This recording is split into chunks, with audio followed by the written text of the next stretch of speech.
Selamat pagi Bapak, Ibu, serta saudara-saudara sekalian yang dikasihi oleh Tuhan Yesus. Salam sehat selalu. Tetap tinggal di rumah, kita masih melaksanakan ibadah secara online pada tanggal 28 Juni 2020. Mari kita bersama-sama bersaat teduh sejenak di rumah kita masing-masing dengan keluarga kita masing-masing.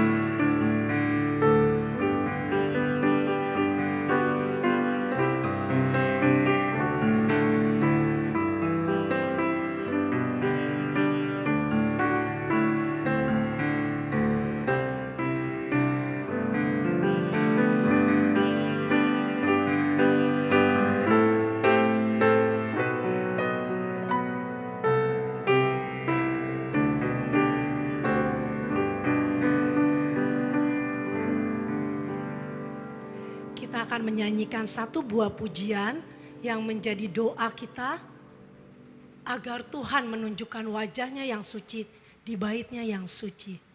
Di baitmu suci.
Panggilan berbakti kita diambil dari Mazmur 22 ayat 19, Yesaya 40 ayat 28 sampai 31.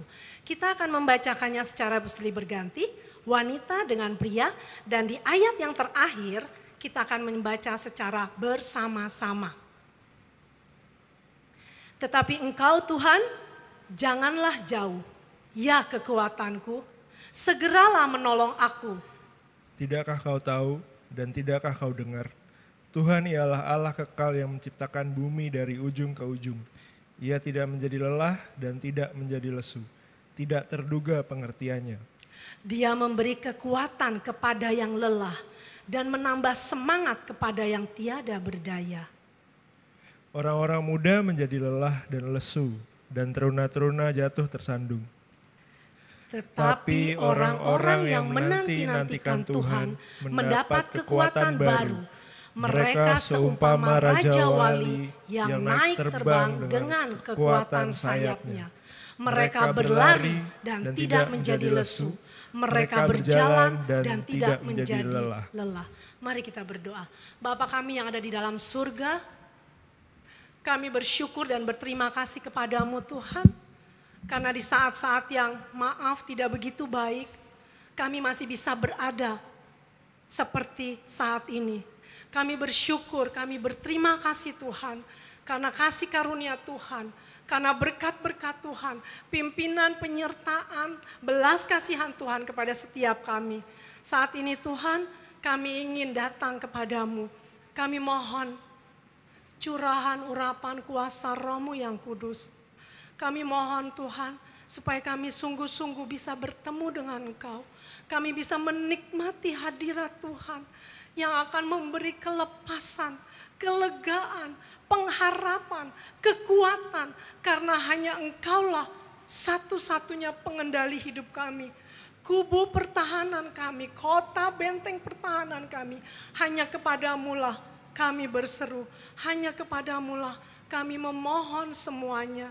Tolonglah Tuhan supaya kami bisa menikmati ibadah ini dengan anugerah, belas kasihan daripada Tuhan sendiri. Di dalam nama Yesus Kristus, Tuhan dan Juru Selamat kami yang hidup, kami memulai ibadah kami bersama-sama dengan Tuhan. Amin. Kita akan menyanyikan satu buah pujian bagai Raja Wali.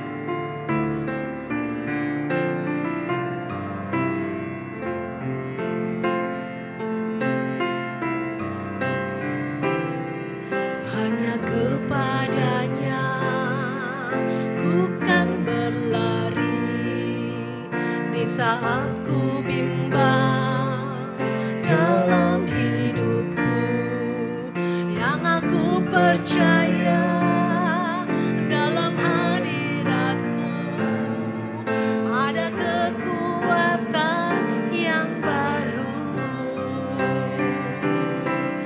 Walau ku melangkah dalam tekanan, badai pencobaan datang menghadang, yang aku percaya dalam hadirat-Nya ada kekuatan yang baru. Ku kan terbang tinggi bagai Raja Wali di atas segala persoalan hidupku, dan aku percaya saat ku bersama Dia, tiada yang mustahil bagi Dia. Ku kan terbang tinggi bagai Raja Wali di atas segala persoalan hidupku, dan aku percaya saat ku bersama Dia, tiada yang mustahil bagi Dia, tiada yang mustahil bagi Dia. Haleluya. Bapak Ibu yang dikasihi oleh Tuhan Yesus, kita patut bersyukur seperti kita ketahui bahwa pada tanggal 22 Juni yang lalu kita merayakan ulang tahun kota kita tercinta Jakarta sebagai ibu kota Indonesia yang ke-493 tahun. Bersyukur kepada Tuhan kalau kita boleh lahir, mungkin juga boleh sekolah, boleh berusaha dan mencari nafkah. Bahkan mungkin, maaf, kita juga akan menyerahkan raga kita kalau sudah waktunya di tanah ini juga. Nah, apa kontribusi yang kita bisa berikan pada kota Jakarta kita tercinta ini? Mari kita akan sama-sama melihat video Aku dan Kotaku. Biarlah melalui video ini kita bisa memberikan kontribusi kita lebih baik lagi kepada kota kita tercinta Jakarta, sehingga nama Tuhan Yesus dimuliakan, disembah, dan dikenal oleh seluruh umat manusia.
Bapak Ibu Saudara sekalian yang dikasihi oleh Tuhan Yesus, kini saatnya kita akan memberikan yang terbaik untuk Tuhan kita melalui persembahan dan perpuluhan.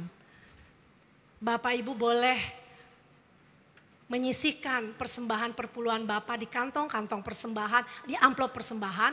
Tetapi mungkin juga Bapak Ibu bisa mentransfer ke rekening bank yang ada di layar Bapak Ibu Saudara, ke rekening BCA atau ke rekening Panin. Panggilan memberi diambil dari Amsal 3 ayat 27 sampai 28. Janganlah menahan kebaikan daripada orang-orang yang berhak menerimanya, padahal engkau mampu melakukannya. Janganlah engkau berkata kepada sesamamu, pergilah dan kembalilah, besok akan kuberi. Sedangkan yang diminta ada padamu. Mari kita berdoa. Bapa yang di dalam surga, sekali lagi Tuhan, di tengah-tengah ibadah kami datang kepada Tuhan. Kami mengucap syukur untuk semua berkat-berkat Tuhan. Kami mengucap syukur kalau Tuhan masih memberikan nafkah kehidupan kepada kami. Sehingga kami bisa memberikan apa yang menjadi hak Tuhan. Tetapi Tuhan, kami juga ingat akan saudara-saudara kami yang mungkin tidak mampu atau tidak bisa untuk memberikan saat ini. Kami percaya Tuhan bahwa segala sesuatu ada kadaluarsanya. Kami percaya juga Tuhan bahwa pergumulan, kesusahan yang saat ini dialami tidak akan terus-menerus. Dan pada satu saat kita semua akan bisa kembali mengembalikan apa yang menjadi hak Tuhan secara penuh kepada Tuhan. Terima kasih Tuhan, terima kasih. Biarlah persembahan ini boleh dipakai untuk pekerjaan Tuhan di bumi ini. Di dalam nama Yesus Kristus kami berdoa dan bersyukur. Amin. Kita akan menyanyikan satu lagu, Hitunglah Berkat-Mu.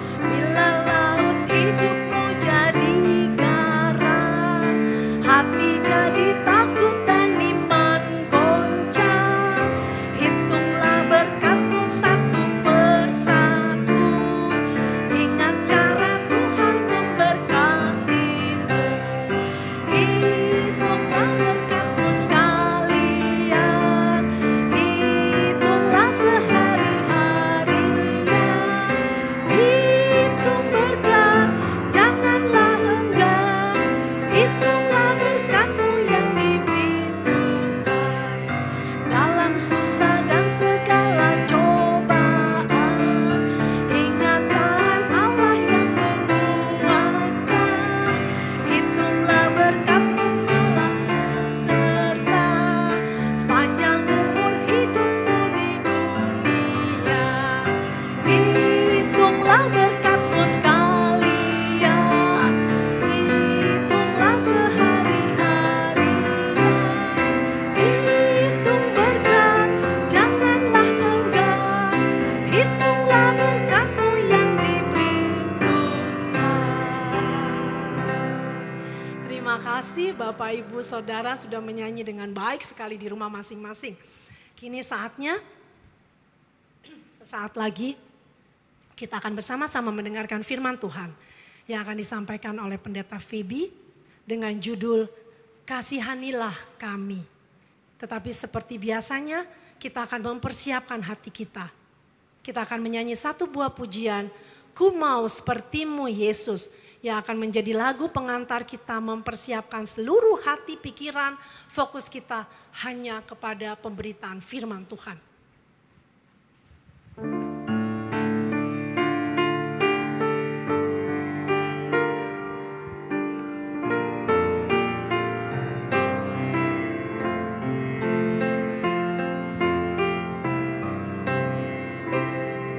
Bagaikan bejana siap dibentuk, demikian hidupku di tangan-Mu.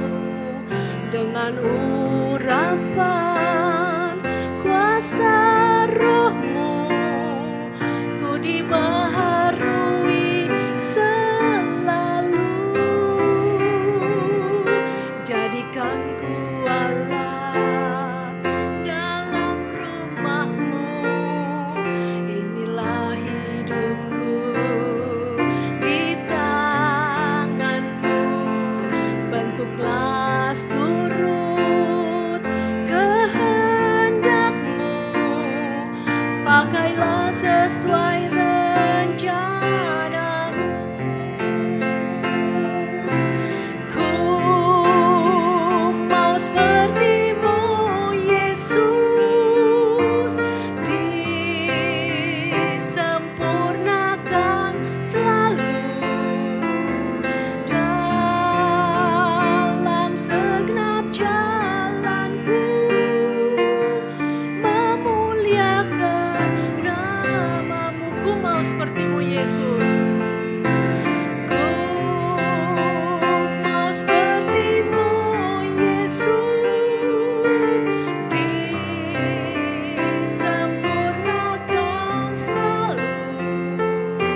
Selamat pagi Bapak Ibu Saudara semua, saya bersyukur di pagi hari ini boleh bersama-sama dengan Bapak Ibu Saudara di tempat ini. Dan kita hari ini juga akan bersama-sama mendengar kebenaran firman Tuhan. Saya diberi tema yang luar biasa, kasihanilah kami, diambil dari Matius pasal 20 di ayat yang ke-29 sampai 34 yang tadi sudah kita lihat di cuplikan video. Dan kita akan bersama-sama belajar ada 3 tanggapan berkaitan dengan tema ini yang akan kita dengarkan bersama-sama, namun sebelumnya kita akan berdoa. Bapak Surgawi, kami bersyukur dan terima kasih pagi hari ini bersama dengan seluruh jemaat Tuhan yang beribadah di rumah. Kami rindu mendengarkan firman-Mu. Tuhan, berbicaralah kepada kami dengan jelas melalui kebenaran firman Tuhan. Dan Roh Kudus yang tinggal di dalam hidup kami menolong, memampukan kami untuk mengerti. Dan lebih lagi Tuhan, kami dimampukan untuk melakukan kebenaran firman dengan kuasa daripada Roh Kudus itu sendiri. Terima kasih, di dalam nama Tuhan Yesus kami berdoa. Haleluya, amin. Nah Bapak Ibu Saudara, sebelum kita akan melihat di bagian inti 3 hal yang akan saya sampaikan berkaitan dengan kasihanilah kami. Sebenarnya Yesus di bagian awal, di konteks ini ada 3 hal yang Yesus sampaikan kepada murid-muridnya untuk mengajar mereka. Bahwa yang pertama Bapak Ibu Saudara, kalau perhatikan di pasal yang ke-20 ayat 1 sampai dengan 16, Yesus memberi perumpamaan tentang orang upahan di kebun anggur. Kalau Bapak Ibu Saudara ingat cerita itu, di pagi pagi benar, seorang tuan keluar untuk mencari pekerja. Lalu terjadi kesepakatan untuk memberikan mereka 1 dinar untuk bekerja sepanjang hari. Di jam yang ke-9, tuan ini keluar lagi mencari pekerja dan dengan kesepakatan dia memberi 1 dinar. Di jam 12, di jam 3 sore, dan 5 petang hal itu dilakukan lagi. Lalu Bapak Ibu Saudara, kita tahu akhir daripada cerita ini bahwa orang-orang yang bekerja dari pagi-pagi buta sampai kira-kira jam 6 sore diberi upah yang sama dengan mereka yang bekerja di jam 5 sore. Lalu terjadi protes dan Tuhan ini mengingatkan kepada mereka yang protes bahwa apakah dia tidak boleh menggunakan haknya untuk memberikan kepada mereka. Kalau di ayat yang ke-16, aku mau memberikan kepada orang yang masuk terakhir ini sama kepadamu, tidakkah aku bebas mempergunakan milikku menurut kehendak hatiku, atau irikah engkau karena aku murah hati?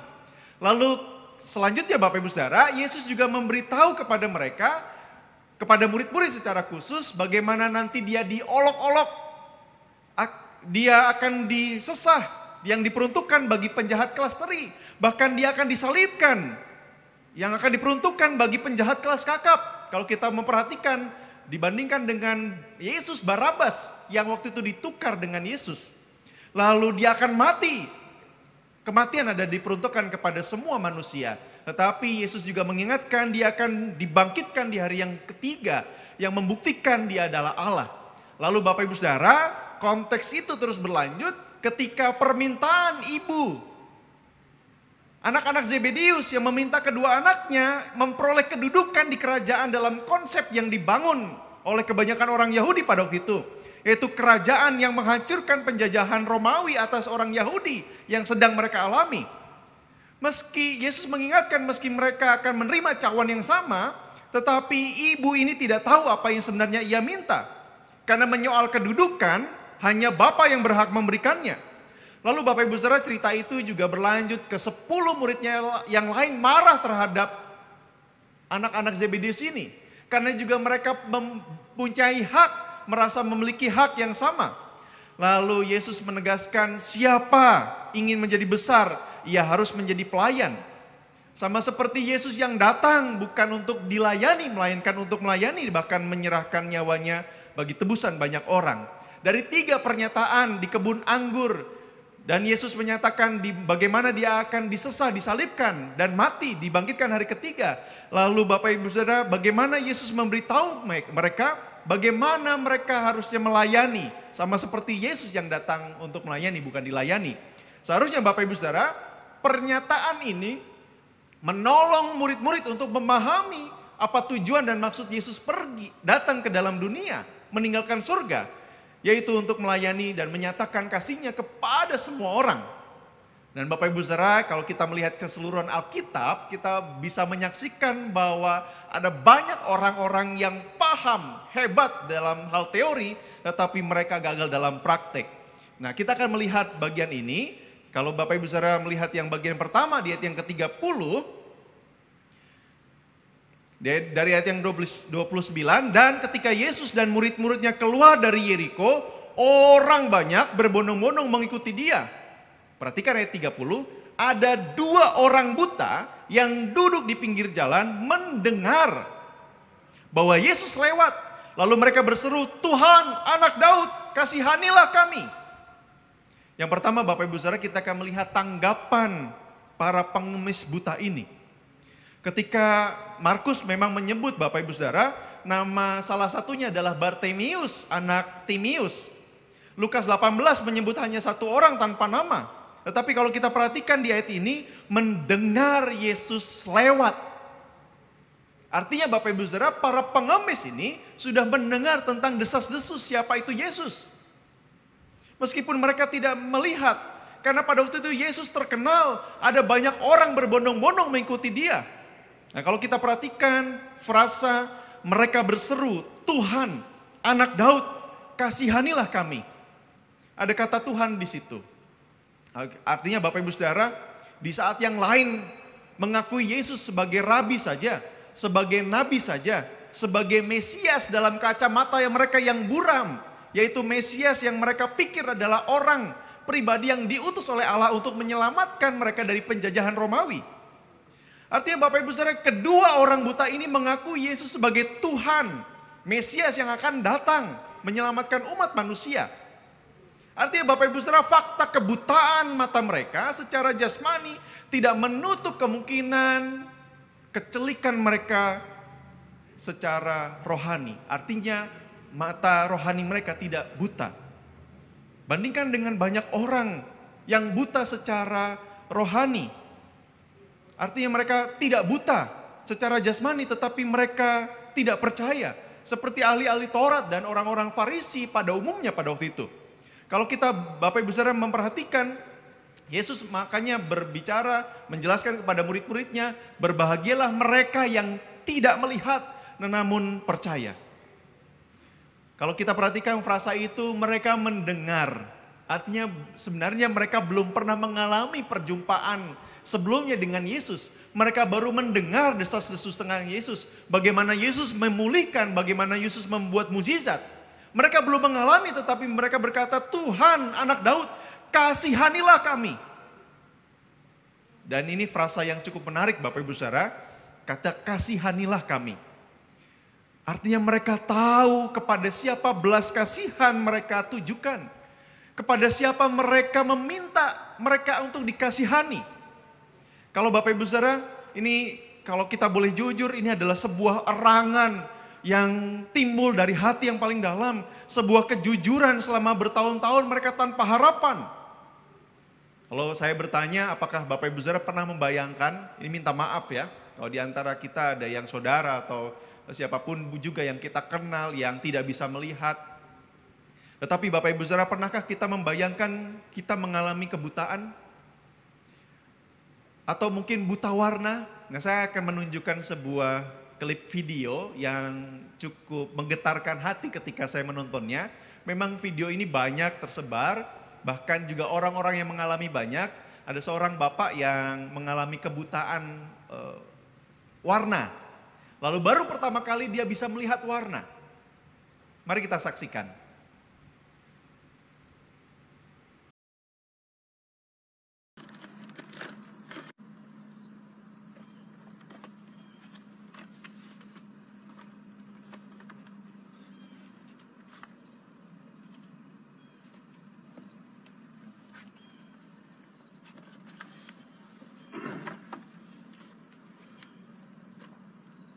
Happy birthday, baby, from all of us. Happy birthday.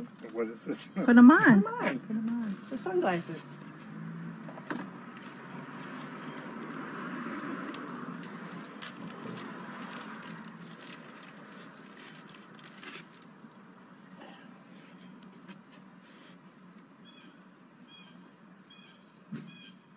How does it look? That's weird. Look at the balloons. Can you see with our eyes now, baby? What colors you see? Those. You see colors now? Oh, the trees are neat.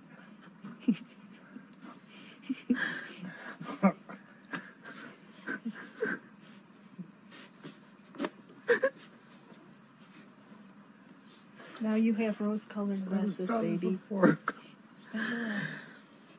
Now you see with our eyes.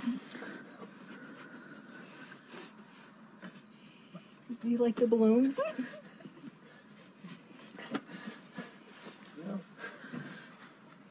Oh. Oh.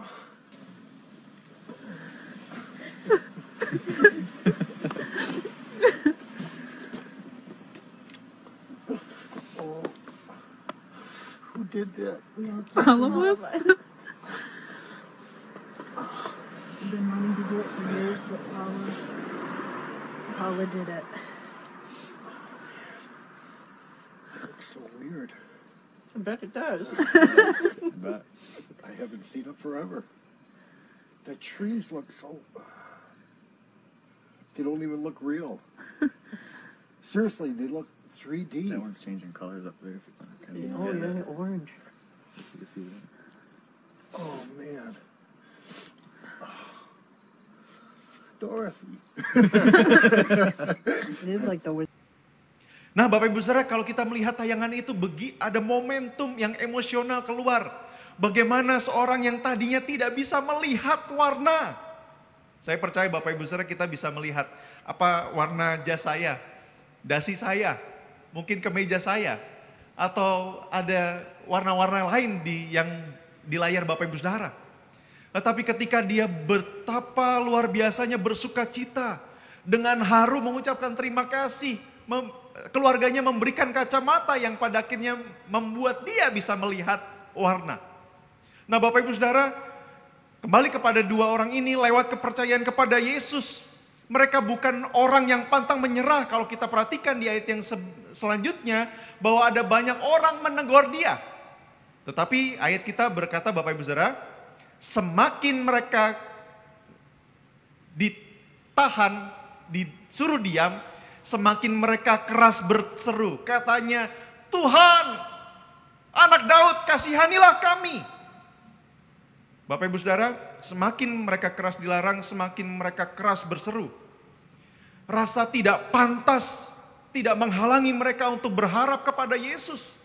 Menunjukkan belas kasihan yang Yesus berikan pada saatnya nanti. Artinya Bapak Ibu Saudara, saya mau mengajak kita, persoalan berseru kepada Allah adalah persoalan pribadi tanpa melihat orang lain. Doa adalah urusan kita pribadi tanpa kita harusnya melihat orang lain. Apakah doa saya benar, apakah doa saya bagus bahkan mungkin. Tetapi urusan erangan ini, urusan berseru adalah urusan pribadi mereka dengan Tuhan. Karena kita percaya bahwa kehidupan rohani adalah sebuah kerinduan secara pribadi dengan Allah. Karena kita percaya juga bahwa kalau Tuhan mau berperkara dalam hidup kita, siapa yang mau menghalangi? Orang-orang bisa menghalangi, tetapi ketika Allah berperkara, kita tidak terhalangi oleh orang-orang itu. Jadi Bapak Ibu Saudara, mungkin di antara kita hari ini sedang berseru kepada Tuhan. Baik itu kebutuhan-kebutuhan jasmani, apalagi kebutuhan-kebutuhan batinia secara rohani. Mungkin di antara kita yang berseru, Yesus kasihanilah aku yang buta secara rohani ini. Yang naik turun dalam iman. Yang tidak mampu mengampuni orang lain. Yang bersungut-sungut. Yang mungkin egois. Yang mungkin melihat segala sesuatu apakah menguntungkan bagiku atau tidak. Atau mungkin di antara kita yang berkata, Tuhan kasihanilah kami. Kasihanilah aku yang merendahkan, yang meremehkan orang lain. Yang mungkin hanya meminta tanpa melihat apa yang sudah Allah berikan melalui kematian Kristus. Bapak Ibu Saudara, setiap kita punya erangan masing-masing. Dan setiap kita, apapun erangan kita, kita punya harapan yang pasti. Satu harapan yang pasti hanya di dalam Yesus. Apapun erangan kita, apapun seruan kita, kita punya pribadi yang tepat akan mendengar seruan erangan kita. Bapak Ibu Saudara, kalau kita melihat di bagian ini, tanggapan para buta yang disembuhkan akhirnya mereka mengikuti dia di pasal 20 ayat yang terakhir. Maka tergeraklah hati Yesus oleh belas kasihan lalu ia menjamah mata mereka. Dan seketika itu juga mereka melihat lalu mengikuti dia. Saya tidak pernah membayangkan Bapak Ibu Saudara, seperti video yang tadi kita lihat, pertama kali kita melihat terang di dalam Kristus. Ketika kita buta secara rohani, Tuhan menjamah hidup kita. Tuhan memberkati kita dengan dasar kasih-Nya. Sebuah lagu yang sering kita dengar, Amazing Grace, was blind but now I see. Dulu kita buta secara rohani, tetapi jamahan Kristus yang akhirnya mampu melihat, kita dimampukan untuk melihat terang yang hari ini hadir dalam keluarga-keluarga kita.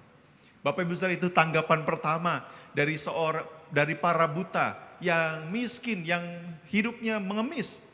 Dan Tuhan memberikan harapan kepada mereka. Yang kedua Bapak Ibu Saudara, kita perhatikan tanggapan banyak orang. Kalau yang pertama tadi tanggapan para buta, yang kedua adalah tanggapan banyak orang di ayat yang ke-31. Tetapi orang banyak itu menegur mereka, supaya apa? Supaya mereka diam.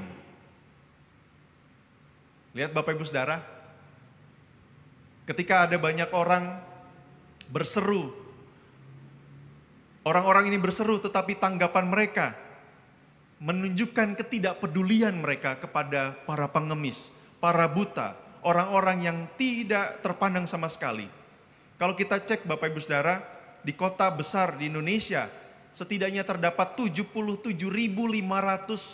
gepeng atau gembel dan pengemis dan anak-anak terlantar. Bahkan Bapak Ibu Saudara, menurut Badan Pusat Statistik atau BPS di tahun 2019 di bulan Agustus, Jakarta sendiri yang hari ini kita peringati sebagai ulang tahun yang ke-493 tahun, bukan waktu yang sebentar. Terdapat 1.184 anak-anak jalanan, gembel dan pengemis. Kalau kita juga merunut Bapak Ibu Saudara, ada banyak kekerasan dan Jakarta masih mendominasi kekerasan anak. Terdapat 439 di 2019, meskipun itu sudah turun. Di 2018 terdapat 900-an. Tetapi Bapak Ibu Saudara, ternyata masih banyak dan mungkin ada di sekitar kita. Apakah saya dan Bapak Ibu Saudara termasuk di balik jutaan senyum yang hari-hari ini kita lihat dan saksikan? Mungkin orang-orang bukan menjadi pengemis, tidak menjadi minta maaf, gembel atau anak-anak jalanan. Mungkin mereka bukan korban kekerasan yang lain. Tetapi di balik senyum mereka, di balik tawa mereka ada jeritan, tangis. Ada seruan yang rasanya Bapak Ibu Saudara kadang-kadang apakah kita mau berlaku seperti orang banyak yang membungkam seru mereka? Diam. Bapak Ibu Saudara, kenapa mereka berseru kepada dua orang buta pengemis ini untuk menyuruh mereka diam supaya Yesus tidak memperhatikan mereka? Karena mereka bukan siapa-siapa. Mereka tidak berarti di masyarakat. Mungkin dianggap hanya pengganggu. Mereka tidak berguna, useless. Mungkin mereka berkata, urusanku lebih penting dari kamu, kamu diam. Bapak Ibu Saudara, Bartimeus tetap percaya Yesus adalah Allah meskipun tidak melihat. Dan ketika ketiga Injil menyatakan dengan jelas mereka mengikuti dia. Bahkan Lukas mencatat mengikuti dia sambil memulihkan Allah. Dan seluruh rakyat melihat hal itu dan memuji-muji Allah. Ada tanggapan daripada para buta. Tetapi bandingkan dengan banyak orang yang berteriak. Bapak Ibu Saudara, kalau kita perhatikan di pasal 21 konteks selanjutnya. Ada banyak orang yang mengikuti Yesus dan berkata, Hosana bagi Allah di tempat yang maha tinggi. Adalah orang-orang yang sama berteriak salibkan dia ketika Yesus nanti diadili. Sesuatu ironis terjadi di sini. Dan Bapak Ibu Saudara, mereka percaya Yesus ketika mereka melihat mukjizat, berbondong-bondong mengikuti Yesus. Saya percaya semua orang termasuk saya merindukan mukjizat. Tetapi Bapak Ibu Saudara, ketika Yesus tidak melakukan mukjizat atau belum menyatakan kemuliaannya kepada kita, apakah kita masih tetap mau percaya kepada Dia sebagai Tuhan atau tidak? Karena kita semua sudah mengalami mukjizat terbesar sepanjang sejarah manusia. Di mana orang-orang percaya Yesus bertobat, dipulihkan dari kanker, dari penyakit paling berbahaya di sepanjang zaman. Sampai nanti bumi dipulihkan lagi, yaitu dosa. Apakah kita mau berlaku seperti orang banyak dalam konteks hari ini? Membungkam jeritan banyak orang akan kebutuhan mereka terhadap Yesus dalam ketidakpedulian kita. Apakah kita tengah berlaku sebagai pemutus aliran kasih Allah yang sedang Allah nyatakan di tengah-tengah dunia? Apakah kita melihat orang lain tidak pantas untuk menerima kasih Yesus? Apakah kita melihat orang lain tidak pantas diampuni? Karena mungkin mereka sedang bersalah, berdosa terhadap kita. Dan kita berdoa bagi mereka, Tuhan, dia orang yang tidak pantas diampuni. Tetapi Bapak Ibu Saudara, mereka yang berjiwa besar adalah mereka yang memperlakukan orang dengan sangat-sangat baik. Meskipun orang itu tidak berguna bagi dirinya. Yang ketiga Bapak Ibu Saudara, tanggapan Yesus sendiri. Nah, kita akan melihat tanggapan yang luar biasa dari Tuhan kita di ayat yang ke-32. Lalu Yesus berhenti ketika kedua orang ini berseru, Tuhan, Anak Allah, Anak Daud, kasihanilah kami. Yesus tidak seperti orang-orang banyak yang menegur diam.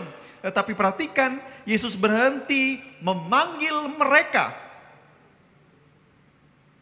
Ia berkata, apa yang kamu kendaki supaya aku perbuat bagimu? Kalau kita perhatikan ayat ini Bapak Ibu Saudara, ada pertanyaan aneh yang diajukan. Apa yang kamu mau supaya aku perbuat? Nah Bapak Ibu Saudara, kalau ada orang yang lapar, lalu kita tanya, mau makan? Atau mungkin kalau Bapak Ibu Saudara melihat orang yang telanjang misalnya, lalu kita mau tawari dia, mau pakai baju? Rasanya aneh pertanyaan kita. Seharusnya kita langsung saja memberikan makan atau kita memberikan baju. Yesus tahu kedua orang ini buta. Dan Yesus masih tanya, apa yang mau aku perbuat bagimu? Nah Bapak Ibu Saudara, tetapi Yesus melihat lebih jauh akan kebutuhan mereka yang selama ini tersingkirkan, yang tidak dianggap, yang tidak mungkin pernah diajak ngobrol oleh orang-orang banyak ini. Yesus sengaja bertanya supaya membangun komunikasi di antara mereka. Bapak Ibu Saudara bisa bayangkan orang-orang seperti ini yang tidak pernah digubris sama sekali keberadaannya. Mungkin tidak pernah dianggap kehadirannya di dunia ini. Yesus berhenti dalam segala aktivitasnya. Kalau kita perhatikan Bapak Ibu Saudara masuk ke daerah Yeriko dengan satu misi yang akan Yesus lakukan. Dan kalau kita perhatikan ini adalah mukjizat terakhir, penyembuhan terakhir yang Yesus lakukan sebelum nanti dia dihukum mati. Artinya Bapak Ibu Saudara, waktu Yesus tidak banyak lagi, tetapi ayat kita berkata, ia berhenti untuk berbicara dengan mereka. Yesus sengaja bertanya, sesuatu yang tidak pernah mereka duga, tidak pernah terbayangkan sebelumnya oleh orang-orang buta ini. Dan pengemis buta ini dengan penuh harap untuk diajak ngobrol Yesus saja sesuatu yang luar biasa. Pengemis buta ini berkata, ayat 33, jawab mereka, Tuhan, supaya mata kami dapat melihat. Yesus yang tersohor, Yesus sedang famous, Yesus sedang terkenalnya berbicara dengan pengemis seperti mereka. Bahkan Bapak Ibu Saudara, ayat yang ke-34, Yesus menjamah, memegang, menyentuh mata kedua orang buta ini. Bisa Bapak Ibu Saudara bayangkan sukacita yang luar biasa.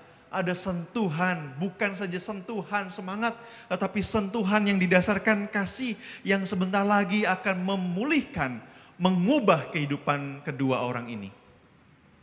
Bapak Ibu Saudara, Yesus memuridkan dengan cara menunjukkan bagaimana ia datang untuk melayani dalam praktek kehidupan para murid, termasuk saya dan Bapak Ibu Saudara. Ada sebuah tanggapan yang Yesus ajarkan kepada kita. Yesus menghargai betul setiap mereka yang memerlukan dia, termasuk saya dan Bapak Ibu Saudara. Yesus bukan orang yang pribadi yang jual mahal, siapa butuh siapa. Ia tidak menunjukkan superioritas bahwa kamu yang butuh aku, kamu yang kesini. kamu yang salah, kamu yang minta maaf. Yesus tidak begitu, Yesus begitu menghargai setiap pribadi yang datang kepadanya dengan sebuah erangan, dengan sebuah seruan. Nah Bapak Ibu Saudara, tidak semua memang, tetapi bisa jadi dan kita perlu hati-hati siapapun kita. Mungkin ada dosen yang menekankan mahasiswa memerlukan dia. Pejabat, pemerintahan bisa menekankan masyarakat perlu dia. Dan lupa jati diri dari pelayan-pelayan masyarakat. Mungkin hamba Tuhan seperti saya juga bisa menekankan jemaat yang perlu saya, bukan saya yang perlu jemaat. Tetapi Bapak Ibu Saudara, semua itu menunjukkan betapa jahatnya dunia. Pertanyaan saya Bapak Ibu Saudara, siapa yang lebih tinggi dari Yesus? Semua orang membutuhkan dia. Semua orang memerlukan dia. Dan Yesus dengan sangat hormat bertanya kepada mereka, apa yang kamu perlu dariku? Berbeda dengan tanggapan orang banyak, menyuruh mereka diam. Bapak Ibu Saudara, Yesus mengasihi. Belas kasihannya terlalu besar untuk tidak dialami mereka yang membutuhkan. Yesus adalah tabib agung yang memulihkan kehidupan mereka, bahkan menyelamatkan mereka, mengampuni saya dan Bapak Ibu Saudara dari kehidupan dosa. Yesus memulihkan mereka berdasarkan kasih-Nya, bukan berdasarkan iman mereka semata. Karena Bapak Ibu Saudara kita percaya karena tanpa kasih tidak ada satupun yang bernilai. Kita juga percaya apa yang keluar dari hati, apa yang berasal dari hati akan diterima, akan diteruskan kepada hati. Makanya Bapak Ibu Saudara, kita mungkin sederhana, tetapi apa yang keluar dari hati kita dalam pelayanan, dalam tepukan pundak kepada sahabat-sahabat kita yang sedang letih lesu, sedang mengalami beban. Ada sebuah aliran kasih yang mengalir. Karena kita percaya apa yang berasal dari hati akan diteruskan kepada hati.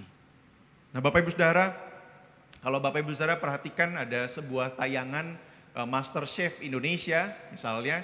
Bapak Ibu Saudara, saya pernah melihat tayangan itu lalu jurinya mengadili, menilai masakan para peserta. Lalu ada sebuah tayangan yang menampilkan juri itu marah kepada peserta karena ketika peserta ditanya, kamu suka dengan masakan yang kamu buat? Lalu jawaban peserta itu tidak. Juri itu menegur dengan keras dan saya ingat akan tayangan itu. Bahwa kalau kita nggak suka dengan apa yang kita mau makan, apa yang kita buat, kita nggak boleh memberikannya kepada orang lain. Karena kalau bukan berasal daripada hati, orang juga tidak akan pernah sampai ke hati. Jadi Bapak Ibu Saudara, sebuah tepukan di pundak didasarkan dengan kasih lebih berharga dari pemberian yang banyak tanpa kasih. Kasih itu sederhana. Sesederhana hamba Tuhan minta maaf, sesederhana jemaat memperhatikan Bapak perlu apa. Meskipun mungkin ditanya, oh terima kasih saya sudah cukup. Biasanya begitu. Tetapi Bapak Ibu Saudara itu sesuatu yang menyegarkan karena artinya kita saling memperhatikan satu dengan yang lain. Sesederhana hamba Tuhan mendampingi kelahiran, menikah, mungkin sedih ketika ada yang meninggal. Sebuah kepedulian yang didasarkan kasih lebih berharga daripada pemberian apapun juga.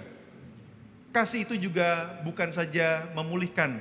Kasih itu memulihkan ketika ada keterbukaan. Keterbukaan dengan pasangan, suami dengan istri misalnya.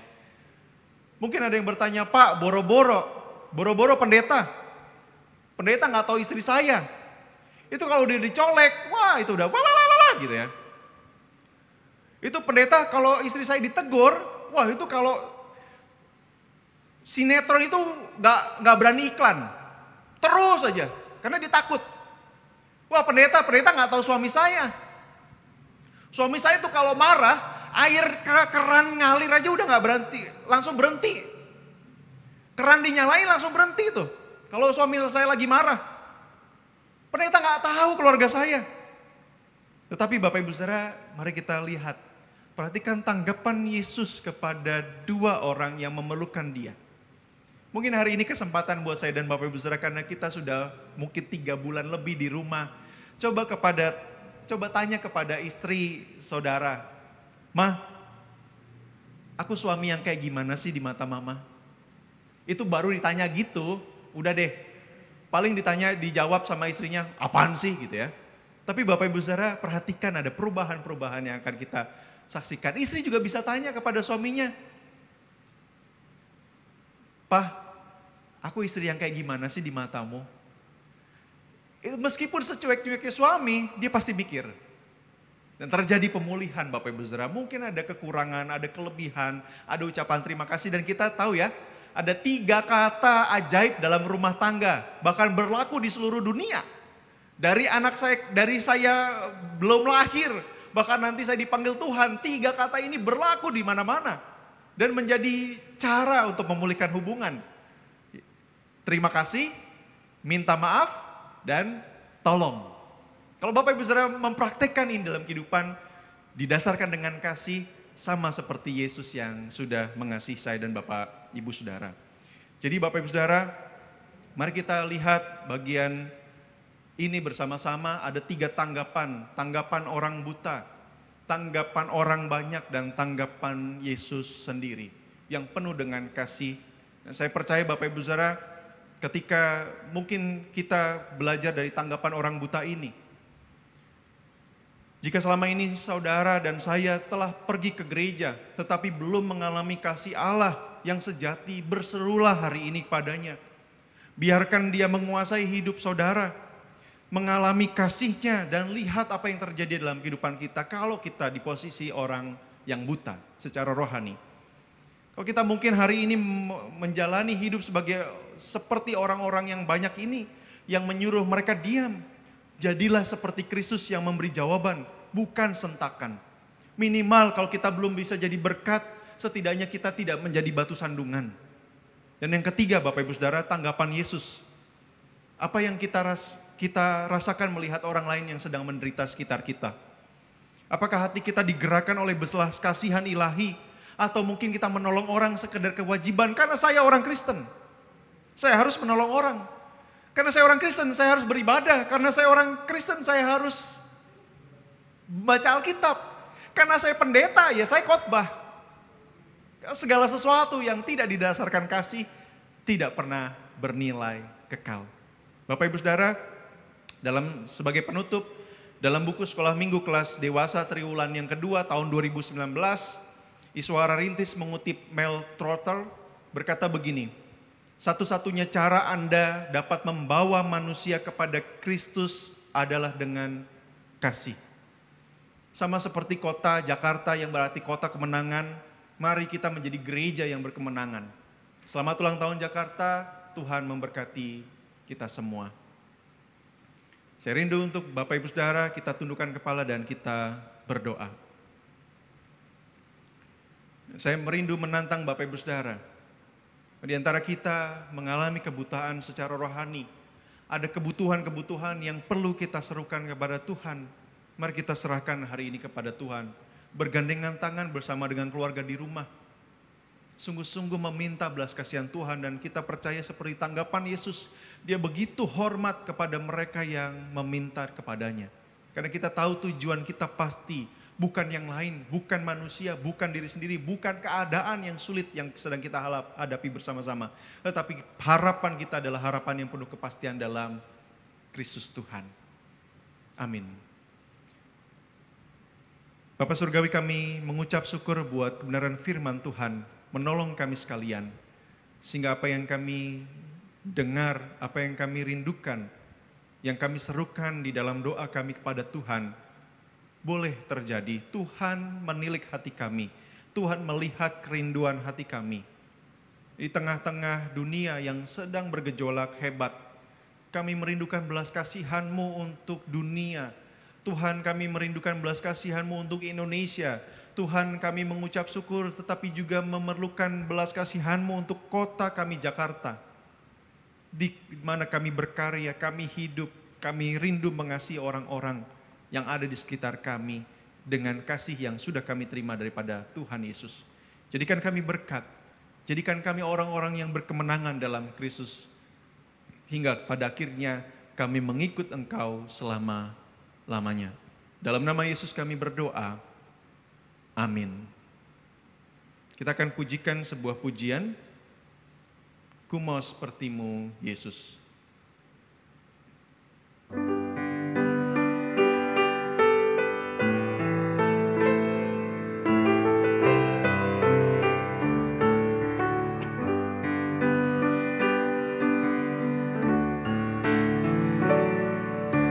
bagaikan bejana siap dibentuk, demikian hidupku di tanganmu. Dengan urapan kuasa rohmu, ku dibaharui selalu. Jadikan ku Allah dalam rumahmu, inilah hidupku di tanganmu. Bentuklah seturut kehendakmu, pakailah sesuai rencanamu. Ku mau seperti-Mu Yesus, disempurnakan selalu dalam segenap jalanku, memuliakan nama-Mu.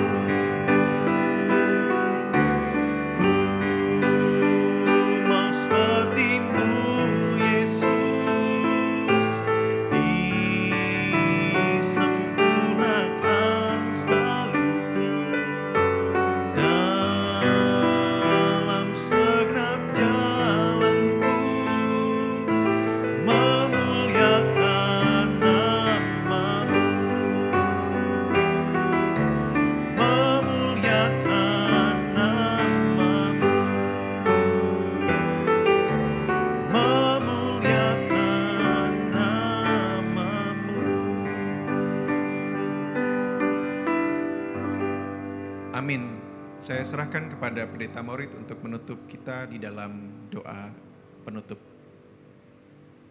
Sidang jemaat yang dikasihi dalam Tuhan, kita bersyukur bersama-sama bisa beribadah di hari ini dengan penuh sukacita akan kehadiran Tuhan, dan kita sudah diberkati dengan firman Tuhan bersama-sama. Mari kita mengakhiri ibadah ini dengan berdoa bersama-sama. Mari kita berdoa.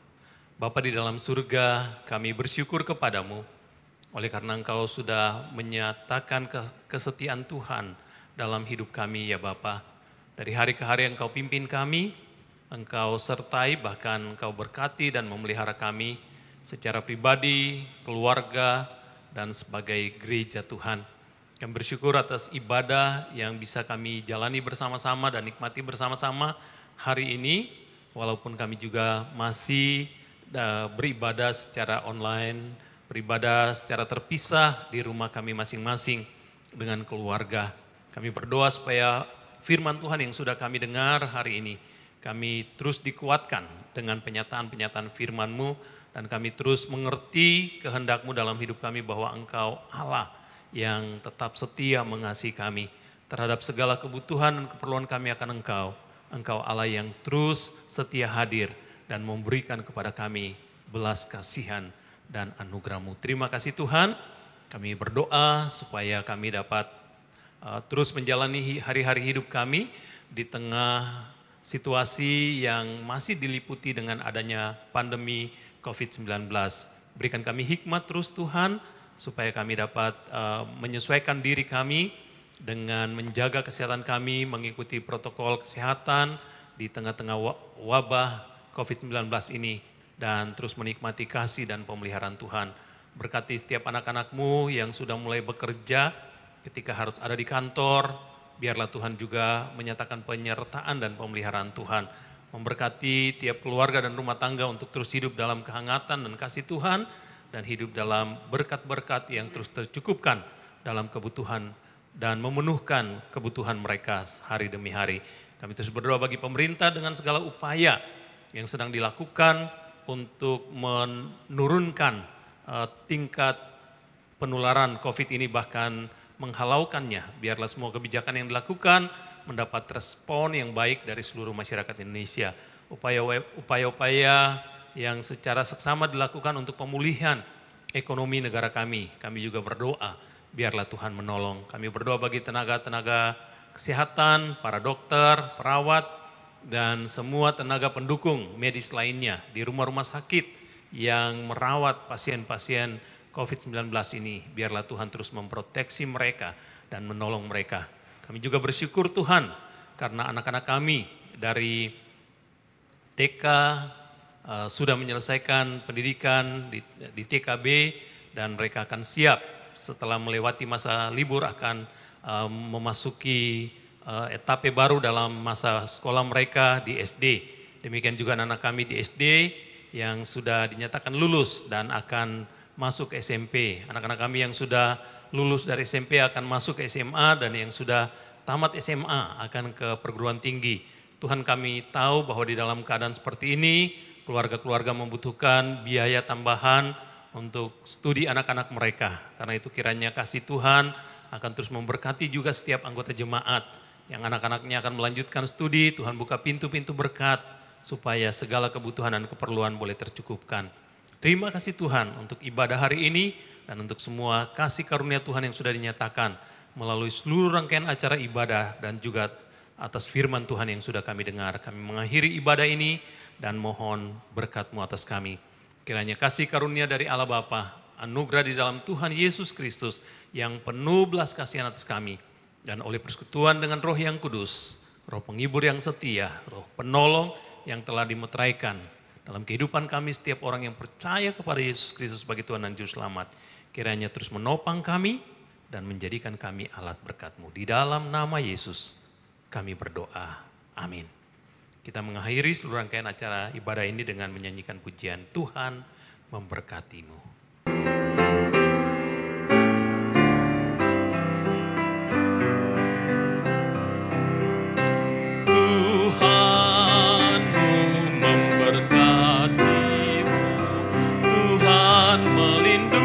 Menyinarimu, memberi kasih karunia.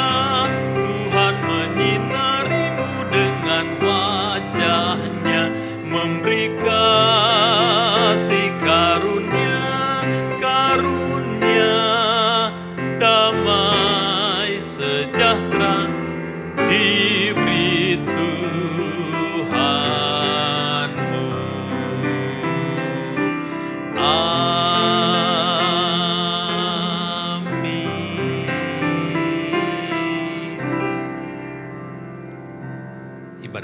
selesai. Tuhan Yesus memberkati saudara dan keluarga. Amin.